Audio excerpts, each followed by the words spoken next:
Most people on the campus of UNC Chapel Hill who walk the brick paths of McCorkle Place or live in the Old East or Old West dormitories go about their lives unknowing of who actually laid the brick foundations.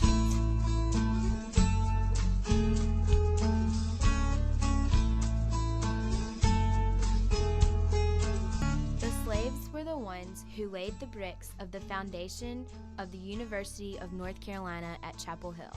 They built the first buildings, they laid the bricks of the many paths we walk each day, and they served the first students who attended the university. The class of 2002 decided for their gift to donate a memorial to recognize these people central to Carolina's history who had not yet been honored. Dedicated in November 2005, this black marble tabletop rests on 300 bronze statues depicting the Unsung Founders. The slaves who built our university needed to be recognized, but there's a controversy over the appropriateness of this memorial.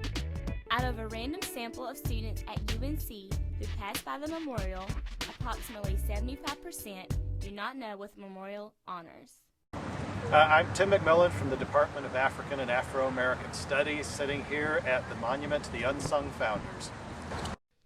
Professor Tim McMillan leads Black and Blue tours to educate people about Carolina's hidden history. I think that the design of this monument is an appropriate memorial to the people, bond and free, who built the University of North Carolina.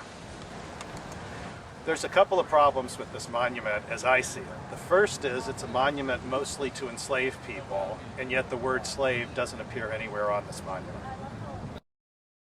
This is President Derek Sykes and Vice President Racine Peters of the Black Student Movement at UNC Chapel Hill.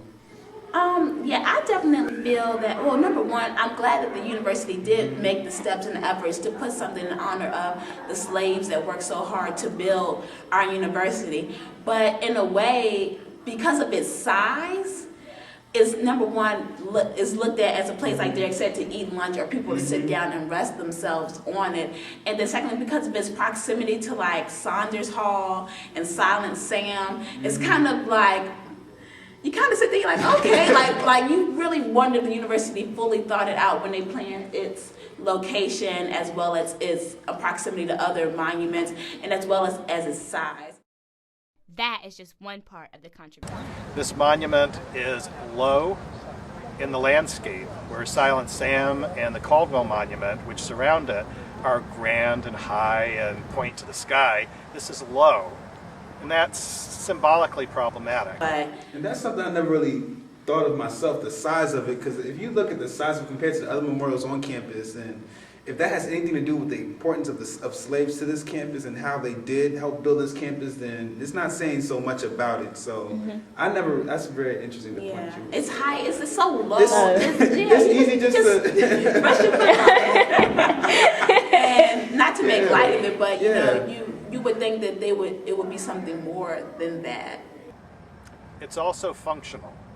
Most people who use this monument do not remember the people who built this campus. They eat their lunch, study their homework, and apparently dance on the table, which I think undermines the memory of the people it's supposed to remember. Many people rest their feet on the slave figurines while sitting at the memorial. And you can see how the patina has been worn off on this woman's nose, lips, breasts, and knee, which does not seem a very honorable way of honoring someone. Although many people have problems with the monument, some offer solutions to better memorialize the Unsung Founders.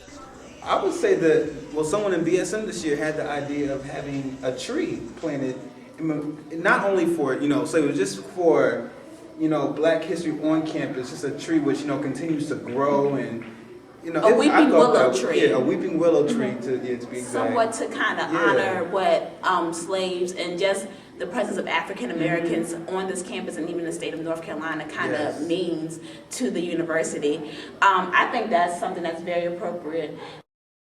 Mr. McMillan does not agree. Enslaved people on this campus did help plant trees and do gardening, but I think it needs to be similar to the other monuments on this campus so that it fits into the landscape. I like this monument in some ways. I think if this monument was raised up on a pedestal, it would be a whole lot better then people wouldn't be putting their feet on it, and it wouldn't be functional. I also would like some specific enslaved people on this campus to be remembered, like Wilson Swain Caldwell, who does have a monument in the graveyard, but not George Moses Horton, who has a dormitory named after him. But I think you need something a little more grand, a little more specific, and a little harder to ignore. Not only the class of 2002, but every member of the Carolina community should honor the university's unsung founders, the people of color, bond and free, who helped build the Carolina we cherish today.